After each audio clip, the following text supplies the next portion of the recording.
Hey everyone, we're about to record the flip side, and in this week's episode, it's all about justice, sovereignty, who's really in charge. And Central American coffee. Let's do it.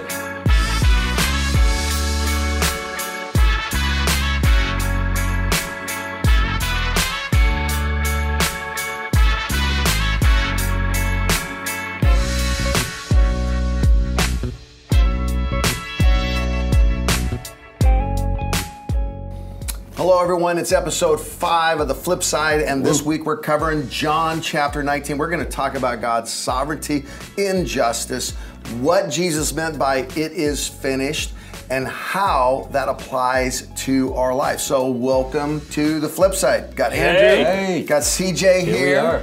And we got our coffee moment here because we're going to get our frontal lobes cooking on the highest speed. I need it. And then we're going to welcome for the pouring honors is Miss Haley here.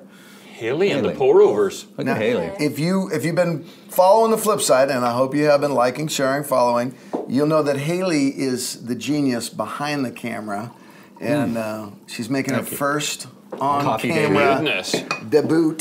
This is like what do we got, Haley? What is this coffee? What are we working on? Temple. It's another Costa Rican blend because we love those Central American beans that are a little more earthy, less acidic, with flavor notes of nectarine, honey, and butterscotch. Cheers, boys. Oh my goodness. I just want to let you know. Nectarine, honey, and butterscotch? Did you feel that Christian mug? Did you just feel it? Hey. I got a Christian mug. Just want Do you know that back in the house, in my closet, I have a whole shelf full of Christian t-shirts, conference t-shirts. Do you really? Like all the Christian conferences you go to, I just stack them up. It's getting bigger and bigger. That's sad. Yes. Yeah, mugs and t-shirts. I built a man shed in my backyard, built entirely out of Bayside Christian t-shirts. That's true. We've got a lot mortar. So I got my Apex mug here. You guys know that the best coffee comes from Central America. Wow. Just being a Central American myself, I just want you guys to know. Heritage, a little pride there. A little pride right here. I'm tasting the nectarine notes. This is from your grandfather's my homeland. farm. That's right, my homeland. I definitely need that. It's that time of day where I definitely need it. And this material, yes, it's as deep as you want to go. I mean, the whole idea of God's sovereignty in this, Jesus is suffering an injustice, but at the same exact time, Jesus is orchestrating on purpose the injustice. And it's a sobering chapter. There's no two ways around it. It's difficult to look straight on at every detail in this chapter. It's very intense. Andrew, you took the lead this weekend at Granite Bay preaching through this passage. Just give us some, generally speaking, what was your aim? What were you trying to go after? What is it about this passage you want people to remember 5 years from now, take with them, get into their DNA? Yeah. Oh, well, if we pick it up from chapter 18, which obviously leads to chapter 19, it's sort of a will he, won't he, will he go to the cross, will he not go to the cross? And it obviously leads through the characters that we looked at last week, from Judas through to Peter. Peter will stop it with a revolution and he'll kill everyone, Fortnite, first century AD, he'll stop him. No, he didn't, he denied him. And then you think Annas, he'll see that he's the Messiah. No, he doesn't stop it either. And then you think, Judge Judy himself punches Pilate. He'll put an end to the whole thing. No, he doesn't. Yeah. And that rolls over into chapter 19. It's the start of chapter 19. And this is what we covered at the weekend. Pilate should have done something about this, but he failed to do it. Yeah. It's funny. It's funny because I picked up on the same thing, being the non-theologian in the room. I feel like Pilate's played all his cards. His first card, he tries to get Herod in the game. Yeah. That doesn't work. Second card, he pulls out what's the criminal? Barabbas. Yes. You know, and for sure the crowd will make the logical choice and not choose Barabbas. That fails. He goes to scourging, which flogging, beats him up and puts him on display. It's the pity card. Yeah. And they don't go for it. So it's like guys just out of options at this point. Yeah, it's fascinating. It really is this whole thing of Pilate he's pulling out all the stops to not make the firm, clear call that will hang on his resume the entire rest of his life. Yeah. And still see if he can get Jesus off of this thing. Like the Herod thing's very interesting. Most people don't know Herod's not a Jew. Herod marries into a Jewish family, becomes the king of the Jews. He's actually called Herod the Great because he was great at building things that made money. Herod is completely in collusion with Pilate. They've had secret meetings before where they're going, hey, listen, you take the next insurrection, I got the one after that. And so when he sends him over to Herod, he completely expects that to happen. He expects Herod to put his foot down. Herod goes, not into it. You handle it, sends it back to Pilate. And there's this really deep sense of no one can stop this because actually Jesus is the one orchestrating it. And the other thing, Andrew, that's really interesting to me about this is sometimes if you read widely on this, people go, John is a little anti-Semitic. Is John really the later gospel, is John saying that the Jews were the villains? I don't know how you can read this account and come to that conclusion. Yeah. What John is saying all through 18 and then now into 19 is he's saying, who's to blame for Jesus' crucifixion? The crowds. Yeah. Because they yelled Hosanna, then they yelled crucify him. Well, also, it's the religious merchants. That's actually Annas. He was in charge of all the merchants. That's Annas. And then you have the religious leaders. That's Caiaphas. And then you have the political leaders. That's Pilate. Pilate's not even a Jew. Pilate's a Spaniard in there. But you have the the Roman institution behind him. And then you have his own disciples abandon him. At the end, even his own body gives out on him. And so what the point of the passage is, we're all guilty. We all crucify him. We all crucify him. This is the clear thing that John's trying to say. It's me. It's me. My background, my stage in life, every single one of them is covered in this account. You can't really read it without going, okay. It's like when people try to, evaluate sin, okay? Some people try to go, well, I'm so good. And other people go, I'm so bad. Whatever way you go, whether north or south, there's one point on the compass, the moral compass, that we can never escape. We're Christ killers. That's just it. Whether you think you're incredibly good or whether you think you've done the worst thing ever, you've done something worse. You killed Christ. And that our sin put him there. And we can go into this, and the trial is intriguing. It's a mock trial. It's an absolute sham. It's an injustice. The Hague, the International Court, would be ashamed of this, okay? But when it really comes down to it, we were all there. We were all involved. We're all Pilate. We're all Caiaphas. We're all Annas. We're all the disciples. We're all running. We're all capitulating. We were all there. We all put him on the cross. And I think that's the beauty of this story with the details that I see myself at every single level. So CJ, we were talking right before we started filming, and you hit at the heart of it. You're like, all right, who's doing this? Is Pilate doing this to Jesus, or is Jesus doing this to Pilate? I couldn't help but think about that, because here's Pilate, who seems like he's organizing something and really has this authority and power, and yet Jesus kind of challenges that by going, you've got a sliver of authority, and even that's been given from above. And so I couldn't help but think about God's sovereignty, God giving authority to rulers, maybe non-religious, kind of crooked, maybe. Like, there was just a lot of things happening in my mind around that question. And so I figured I'd throw that hardball over at you guys. I mean, like, God obviously is giving a guy an authority here, some power. So this whole sovereignty versus free will conversation, which, by the way, back when I was studying theology, we would always try to make the professor get on this question because we knew it would stop. It would stop the lecture. It would be less reading for that week. Right, that's good. But here's the thing. I mean, I've studied this question. I've read every passage. I've read people on both sides and everyone in the middle. I've read all the way from this side that says there's double sovereign damnation. You're not just not chosen for salvation. You're chosen to not have salvation. You're specifically created to be an agent of evil in the world that God uses, all the way from people that, he denies himself knowledge of the future, and he's the master chess player. And after studying it all and looking at all of it, here's my really clear, very, very, very well thought through answer.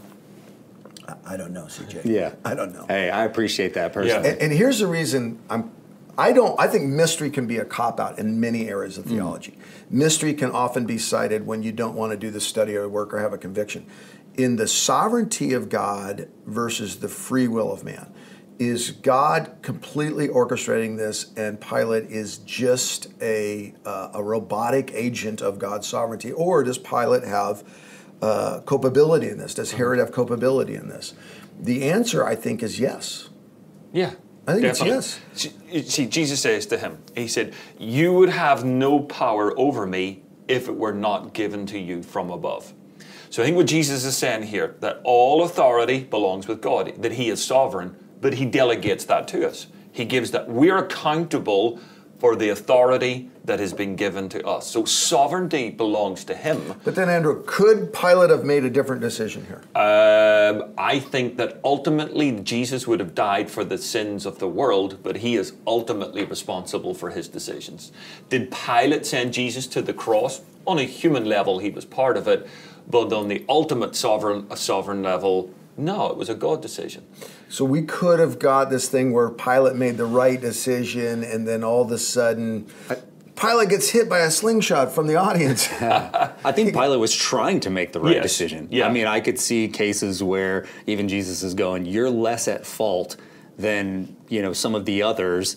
I could see the guy kind of, after 3 or 4 times, he tried to make the right call, maybe. Yeah. I mean, here's why I'm comfortable with the mystery in this, and here's where I think that the tension that we need to live in is God is eternal being, and he views all of these events from an eternal perspective. What does that mean to view things from an eternal perspective? Well, I don't know. Mm-hmm. I'm temporal. I was created in time. I have a beginning. Yeah. And so it's very similar to me to say someone is born completely blind, and they study color theory their whole life. They study particle theory, they study light, they study cultural ideas of color, additive color, subtractive color, color wheels, color theory. But yet, because they're completely blind, they've never seen green. Yeah. Mm-hmm. In one way, a 3 or 4-year-old that's experienced a green crayon knows more about green than that great professor of color theory. This is the way we are in terms of seeing things through God's sovereign perspective. Paul says it this way, we see now as one looking into a dim mirror, but then we will see. Once we become eternal, God's eternal perspective will make so much more sense to us. And I'm comfortable with that because I don't want to serve a God that is at the same level of comprehension. Yeah. Yes. No one wants a God who has my SAT scores. Yeah. And so how would that have all worked out? Well, your answer is perfect, Andrew. It's the old adage: if God can be fully understood, he ceases to be God. Yes. He can't be God. My old pastor in Scotland, a canny Scotsman, used to wear a deerstalker. Peter Dipper Cochrane, he was smart. The deerstalker, translate, that's... A deerstalker is what Sherlock Holmes wore. Thank you. Yeah, you know that. Well, the classic Sherlock. It's got the muffs that come down. It's just cold on the marshes in Scotland. He used to say this, well, is it free will, is it sovereignty? And again, his answer was, it's both. They are the twin tracks that the will of God runs on. I always find that image to be incredible. They run parallel, and it's the will of God that runs on them. I was reading... So now we just made a whole lot of people that disagree with that upset. And I don't want to step your point, but I want to talk about this issue of justice for a second. Yeah. Because it is what you covered this weekend. It's what I covered when I preached it at Blue Oaks. It is... the ancillary issue here is Jesus experiences injustice as a way that empathizes with us, as a way that experiences what we experience in injustice. And there's some voices in the evangelical community that are saying, the church shouldn't be involved in social justice. There's too much talk about justice. Andrew, what do you say? And a couple episodes ago, you said we ought to have more fights. Okay. So I'm not picking a fight with you, but I'm asking you to enter into this fight that's going on out here. What I would say is that whoever goes down that line, they're picking a fight with the major prophets and the minor prophets. I mean, it's what God got mad about. You're looking after yourselves, but you're not looking after the widows, the orphans, the poor, the refugees among you. You're not taking care of them. And because of that, I'm going to stick up for them because my heart is with the fatherless. My heart is with the husbandless, with the widows. And if you don't stick up for them, you're not looking after my land. You're not looking after your inheritance, which I give to you. And I also give these people to you. So if you don't look after the people of the land, you can't look after the land. And I'm going to send you out. Boom. Well, and to me, it's easy as James 4. Tim Keller's, I read this week, genius argument, and I'm gonna paraphrase it. He said, our desire for justice is not what makes us saved. That's a great distinction. We are not saved by works, even if there are acts of great grace and justice for widows and orphans. But they are the fruit of knowing the grace of God. Yeah. You cannot claim to know the grace of God and not say, I'm going to be involved in social justice. Because when you have been forgiven, you forgive and you actively forgive. So what happens, I say it this way, the number one sign that someone understood and has received grace is that they actively, aggressively, persuasively give grace. Grace becomes available to them. What is true religion? To give the New Testament example, James 4, that we take care of widows and orphans. Yes. Now, let's back up for a second here, because I thought your take on this was just genius. The whole idea here is that before Christ actually pays for our sins, there's this empathetic, experiential moment where he goes, I am submitting to injustice in your place. So I was reading N.T. Wright. If you don't know who N.T. Wright is, you need to know who N.T. Wright is. He's probably the foremost authority on the New Testament in the world today. He's just incredible.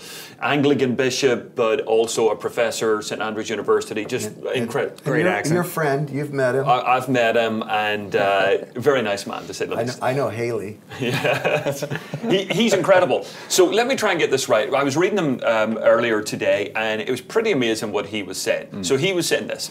He said that in ancient Rome, the further you got away from Rome, the more statues you would see of your rulers. Because what the Romans wanted to do was to remind the conquered citizens of who was in charge of them.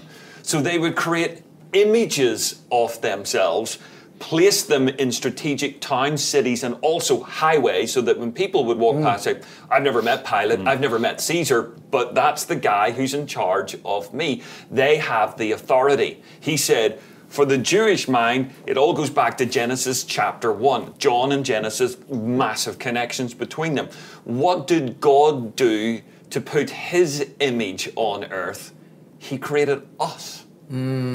So that when we look at each other, that we would see our Creator, that we would be reminded every time we see each other. So if I take care of you, actually it's not worshiping you, but it's worshiping God.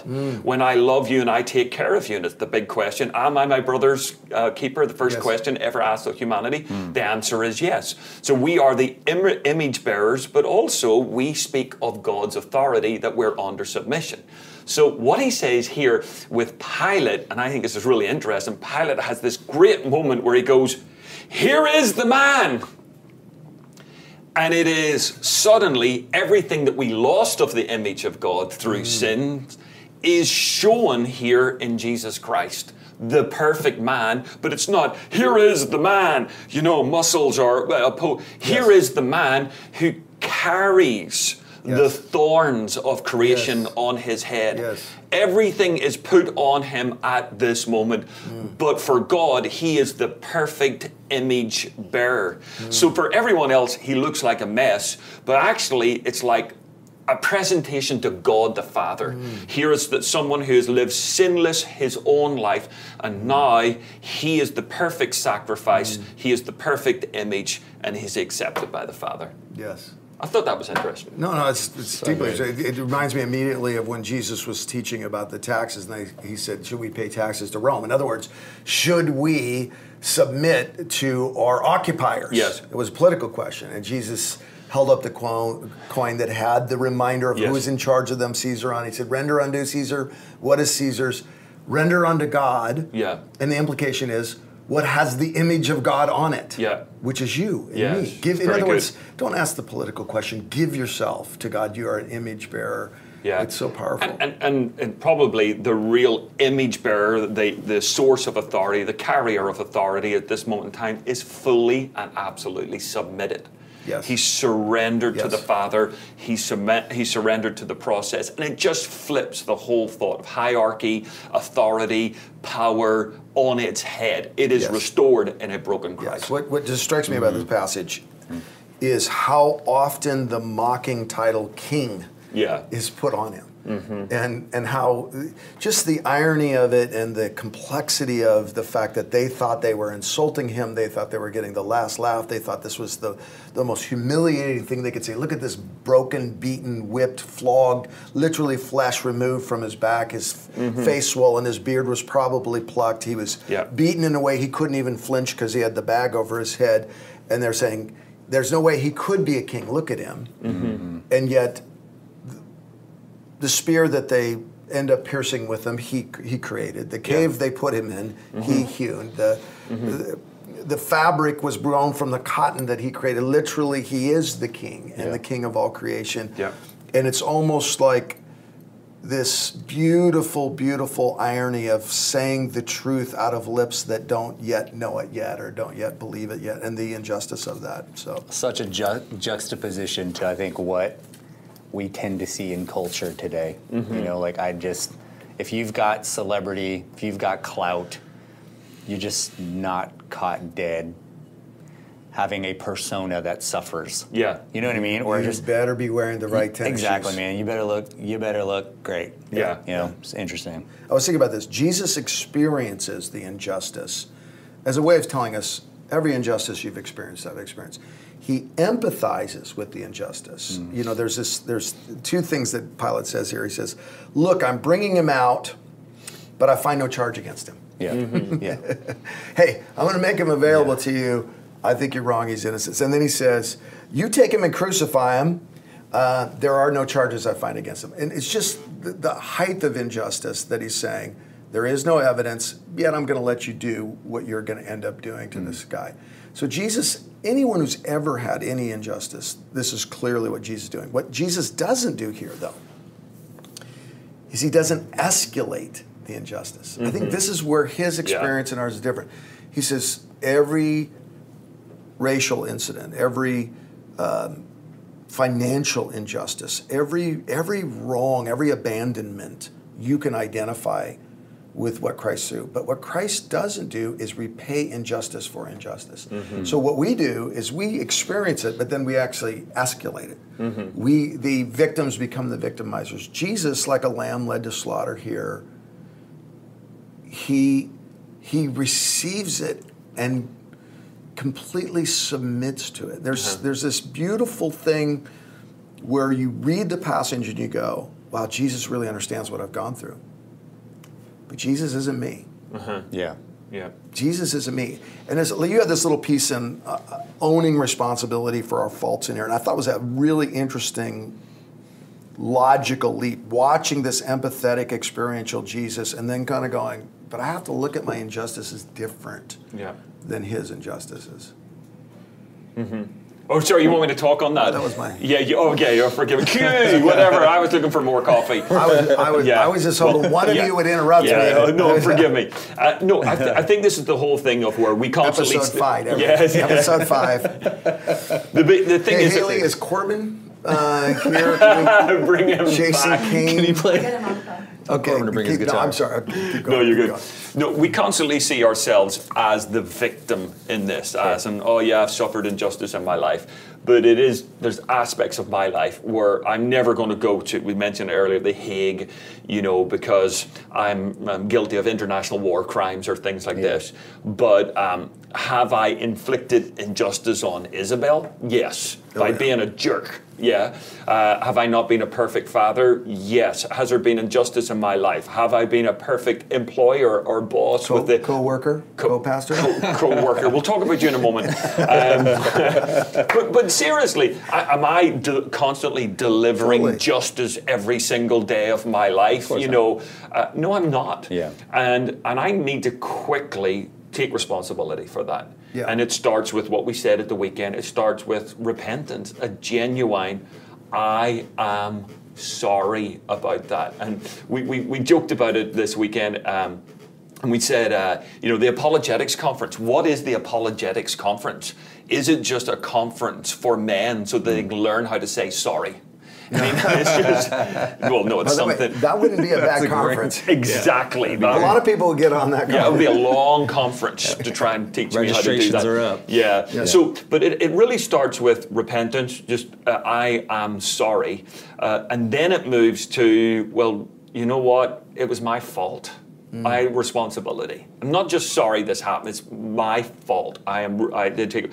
But restitution. What can I do to make this better? I heard one guy say this. He said, in our home, we just don't say I'm sorry.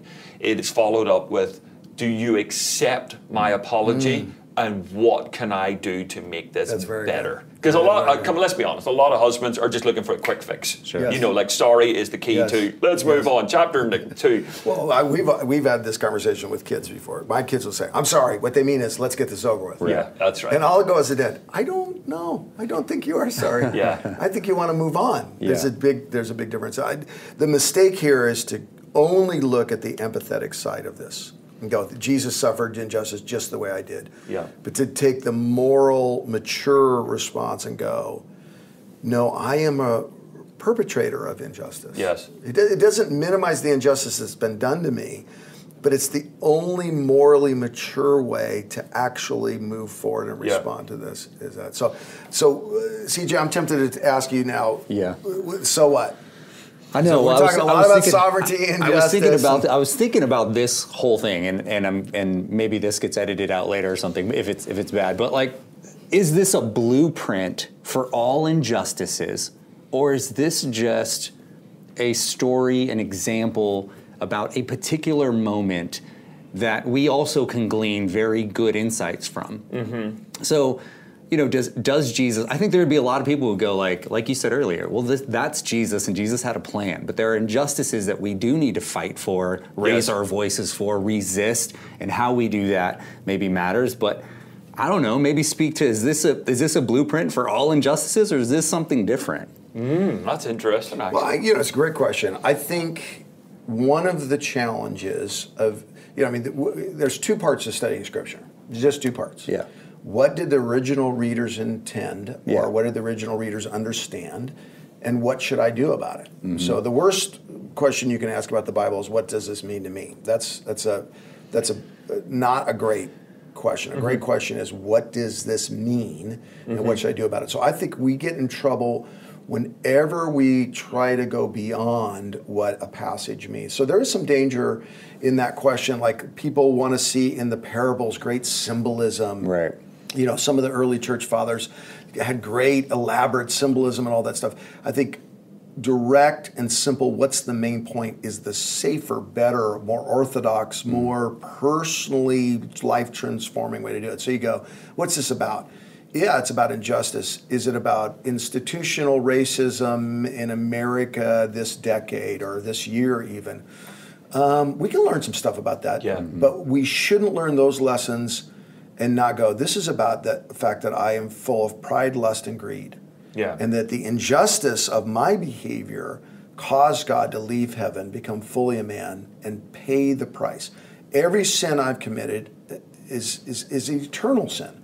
Because if I sin against you, CJ, I'm sinning against the art of God. What Andrew said a minute ago, I'm sinning against the image of God placed on God. I try to tell my wife that every day. There's a real thing that's true. You're carefully knit in your mother's made. You're wonderfully made. We are creatures. We were created. And so I had this kid in third grade. His name was Harlow Hobart.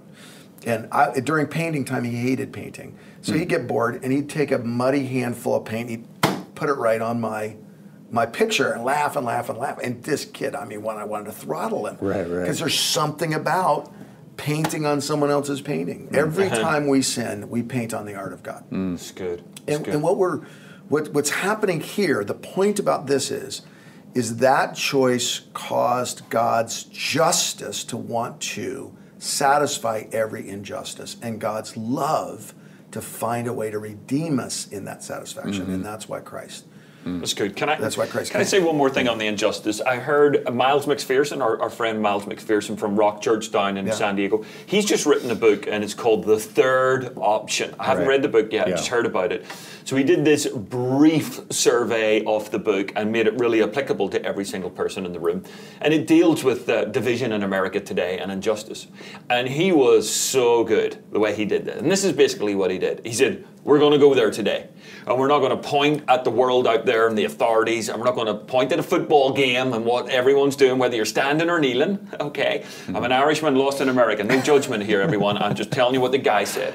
He said, we're going to talk about us.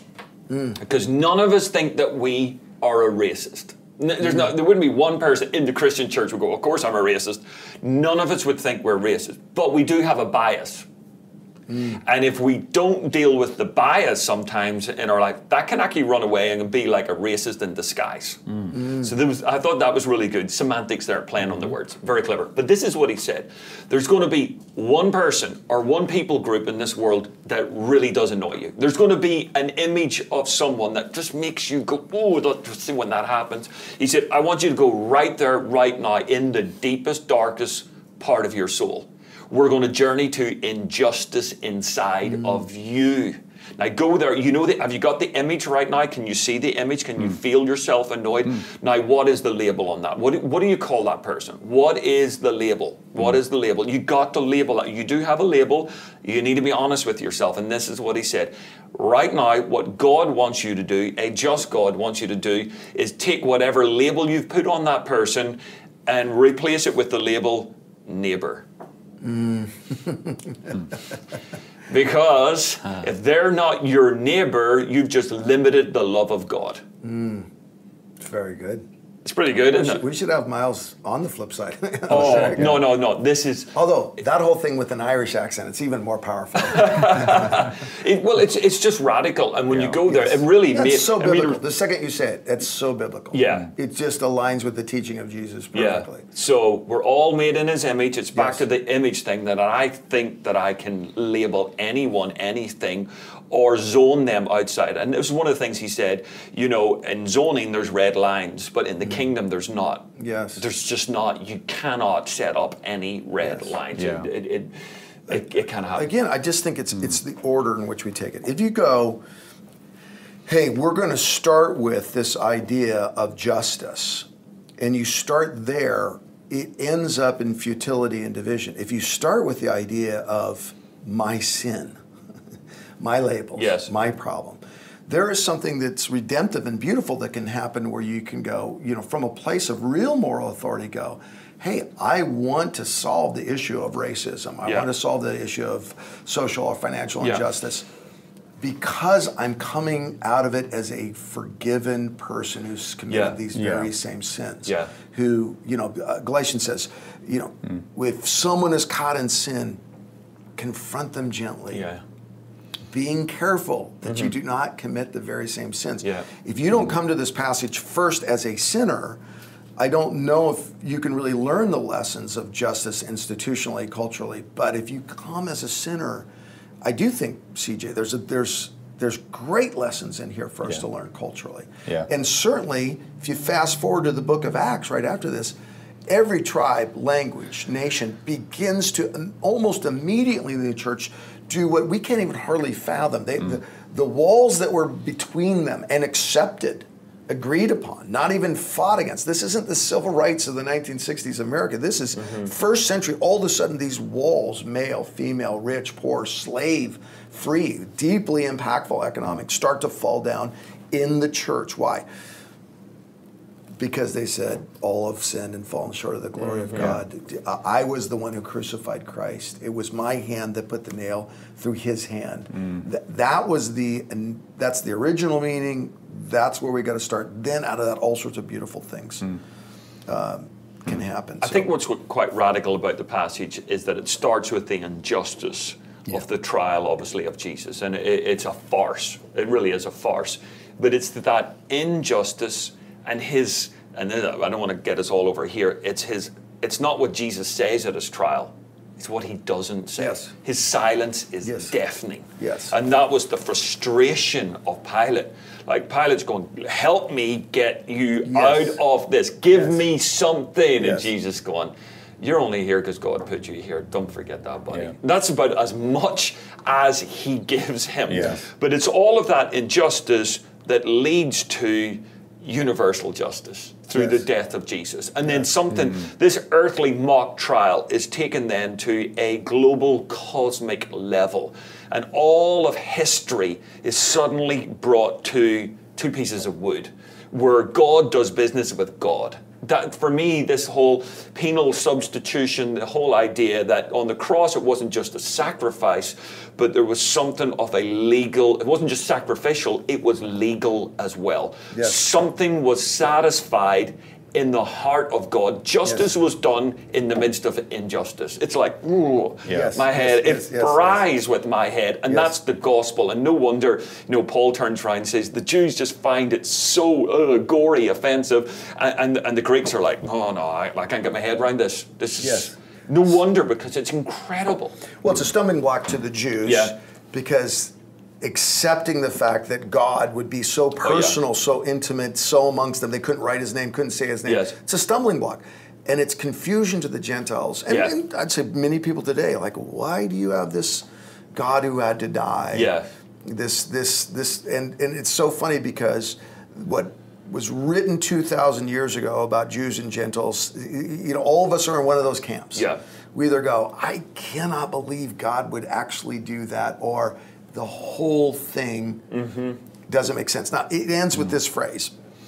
Jesus says it from the cross. He literally pulls on the spikes in his wrists and push on the spikes in his, to gather his lungs. Crucifixion is a suffocating torture. Yeah. To literally, at the end, he's almost out of pulse. And he says these words, it is finished. Here's the question. What was finished? You said it was physical, it was legal, it was spiritual. Yeah, it's interesting because there's all those macro things, right? Yeah. Salvation, redemption, all of this stuff seems like a very macro concept. Yeah. But the thing that's fascinating about John to me is like they don't leave out even very micro details. Here are a group of Roman soldiers rolling dice for Jesus's coat. Like, what's the significance of that? He looks at his mom and says, "Mom, here's your son. Now or disciple, here's your mother." Like, there's all these little details that seem like they all kind of work to this culmination of this idea of it is finished. Like, even the minute detail had to get covered before I could say this is finished. I don't know if I'm reading too much into it. A lot of it is prophetic. So the silence of Jesus is back to Isaiah chapter 53. He, as a sheep is led before his shears, he was silent. Okay. Then the robe is Psalm 22, where it is the messianic psalm of where he just goes and they played with his robe. And John is screaming to the Jews, "Come on, everybody. See, this is the Messiah." There's a lot of detail put in. The thing with Mary, I just think, oh my goodness, that is beautiful. I asked Curt this earlier, though. He had siblings. Why where's James? Why did he go to the disciple and say, "Hey, that's your mom"? He had siblings. Do you know why? You know why? Everything Andrew said is perfect. There's a sovereign inertia. God saying, "I told you so." God saying, "I knew this would happen." But there's also a credible narrative going on here. So the reason some details are in there and it doesn't read like a movie script and it seems to go on a tangent here or there, that's what happened. That's what happened. The dialogue is not a fableized dialogue. It's real people. It's Jesus looking down and going, by the way, James didn't make it, but there's John, the disciple I loved, and here's my mom, who has paid a price that no one has seen as much as I've seen. And so to me, there's in 21, we'll get this, there's a counting of the fish. Why is that in there? People have tried to say, the symbolic. You know why the counting of the fish is in there? Because that's how many fish they caught. That's how many fish they caught. Peter puts a robe on to jump into the water. Makes no sense. Why does Peter put the robe on? Because he put a robe on. Because he was so excited, so incredibly confused by Christ's resurrection that's what he did. And so, to me, that's part of the credibility of this. Is there's a realness to the narrative here. They soaked a sponge. They put it to his lips. my question on the "it is finished" is, does that mean the trial is over? Does that mean I'm about to die? When I hear "it is finished," I immediately think about what it meant to be a fleeing child into Egypt. I think about all these times he said to the disciples, how long do I have to be with you idiots? How long, you guys don't get it. The Bible says that he grew tired and hungry. And, part of, I think, what's lost on us is when God became fully man, every breath he took, every night he slept on the ground, every human interaction he had was part of the sacrifice he made for us. Every moment outside of his heavenly authority was a gift of atonement for us. And when Jesus says "it is finished" here, what he's saying is every one of those injustices that when I sinned against you and you sinned against me, every one of those injustices has received an eternal payment. Why I asked the Thrive students this morning, how come an angel couldn't have died? I mean, Gabriel, he's a pretty weighty guy. Send him. The reason is because all sin is eternal. The only sacrifice worth our sin against the eternal God is eternity itself. Jesus said the full price, every breath, every step, every interaction, and the injustice, and the suffering, and the spiritual weight and legal weight of the sin of mankind, all of that in every act I've done. It's very... I mean, even skeptics have to look at this and go, there's something beautifully and profoundly true in this substitutionary atonement and that final phrase, "it is finished." I think it's just that incredible thought that it all goes back to the garden when we failed, when we sinned, and that first animal had to be sacrificed. One of those animals in the garden that was there sinless, it had to be sacrificed so that they could be clothed. And from that moment then through to the blood of Abel, which was constantly crying out from the ground, all of that sacrificial system, all of the blood that had to be shed, all of the promises that were made to Abraham in Genesis chapter 12, and every single thing that happened, I think he was shouting, "It is finished. All that my Father that promised has been fulfilled in this moment." And it was a cry to everyone in front of him, and it was a cry to all eternity. It is done. And I think it's a cry to every single struggling dad in the world, every man that aspires to be better, every single parent mom, everyone trying to build a business, everybody out there today who wants to be significant in life. He goes, "It's finished. I've done it all. Rest up, everyone. Enjoy life. It's complete." Well, I'll tell you what is not finished. What is not finished is our thinking and considering about this passage. Help me with this quote. Someone once said about Romans, it's easy enough for a 5-year-old to understand, but... It was N.T. Wright about the Gospel of John. He said it's shallow enough for a toddler to paddle in, and it's deep enough for an elephant to swim in. Yes, there it is. And there's no end to our thinking about what this means to our culture, what it means to ourselves, what God's sovereignty is, what our free will is. It's this beautiful thing.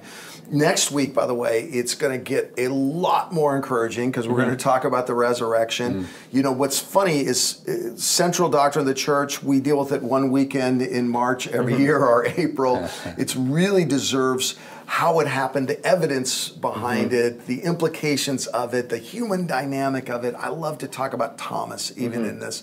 We're going to deal with that next week. And then my favorite unpreached chapter in the book of John, everyone gets to the drama of chapter 20 and then they leave chapter 21 alone. And it's beautiful, wonderful. So the next 2 episodes of Flip Side, they're going to be just wonderful, dynamic. You got to tune in with us. Like we say at the end of every single one, please like and share and subscribe. And the whole reason for that is just simply this. We want to actually get the hope, the encouragement, and the transformation of Jesus' life into every hour of our lives. Not just a Sunday morning hour, but you know, the whole week walking in this idea of, well, Christ really does understand injustice.